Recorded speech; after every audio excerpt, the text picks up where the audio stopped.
जय श्रीराम मित्रांनो, आपली गाडी भरायसाठी आलतो आपण. गाडी भरायला लावायची होती आपल्याला. हे येणार होती उशिरानं. चला म्हणलं तर चहा नाश्ता वगैरे करून येऊ. नंतर गाडी लावली भरायला. डायरेक्ट कसा आहे दणका कंटेनरचा डबाच आपल्या गाडीत क्रॉसिंग करायचा होता. काय गाडी वगैरे आपण घेतली भरून. गाडी भरून झाल्यानंतर नाही बघा असा विषय आहे.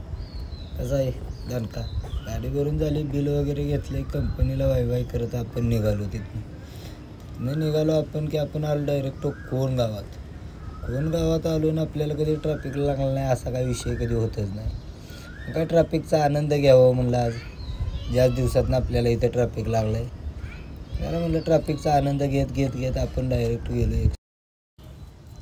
एक्सप्रेसला आल्यानंतर फिलिंग ढगा तो आनंद असतो तो वेगळाच असतो. या डायरेक्ट एक पट्टा धरायचा की आपलं निवांत मध्ये चालत राहायचं. कोणाचं एक नाही दोन नाही काय नाही. चला म्हणलं आता आपल्याला पुढे जाऊन अगरबत्ती ती लावायची होती. म्हणलं गाडी जाऊन साफ करावी. पुढं आलो. कसा विषय आहे गाडी वगैरे साफ बीफ करून घेतली आपण. बघा अगरबत्ती लावायची होती. अगरबत्ती लावली की आपण डायरेक्ट आलो घाटाला आलो की आपल्याला लागलं ट्रॅफिक. मग काय लालपरीच्या मागं म्हणलं चालावं म्हणलं. लालपरीवाल्याला काय मागं काय देवा नव्हता. म्हणलं आपलं भेदच चालावं ह्याच्या पाठीमागं. तिथनं आलो घाट चढून वरती. कसं आहे 3 तास घालवले हो जेव्हा आला. तिथनं मग आलो आपण डायरेक्ट पुण्यामध्ये. पुण्यात बी काय आपल्याला जास्त वेळ झाला असल्या कारणानं काय आपल्याला काय ट्रॅफिक लागलं नाही.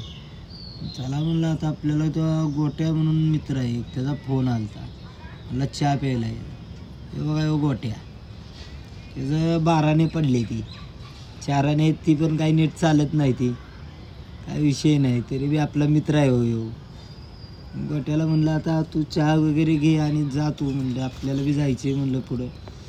त्याला मुंबईला जायचे तरी 2 वाजले तरी माझी वाट बघत बसलाय टाईमपास करत रस्त्यानंच. त्याचा विषय ही गोट्याची गाडी बघा. काय झालो आपण गोट्याला सोडून डायरेक्ट पारगाव खंडाळ्याच्या घाटात काही जाम नव्हतं. खंडाळ्याच्या घाटात जाम नाही लागलं की आनंद हो. अर्ध्या तासात घाटात चढून घाट चढून वर गेलं काय 15-20 मिनिटात सातारमध्ये जाते हो गाडी. मग काय आपण त्याला थांबायचं होतं सातारमध्येच. आपल्या गाडीचं थोडंसं काम करायचं होतं किरकोळ. म्हणलं इथंच आपलं महाराजा मोटरच्या तिथंच गाडी लावायची होती आपल्याला. मग काय गाडी वगैरे लावली तिथंच झोपून गेलो. सकाळी प्रत्येक भावाला गाडी दिली आपली बघा ना. आपण गेलो मग नंतर ना गॅरेजला गेल्यानंतर मग काय विशाल भाऊने काय दारूच पाजायत धरलेली गाडीला. काय दारूच्या बाटलीतनं ऑइल पाजत होता तिला. बरं आहे म्हटलं बघ नाही तर हालल डुलल. विशाल भाऊंकडं कामाची क्वालिटी असते हो. कामात काय हलगर्जीपणा नसतोय त्यांच्याकडं.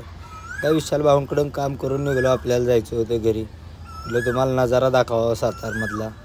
असा विषय हार्ड आहे हो सातारा आहे हा. राजधानी एक्सप्रेस.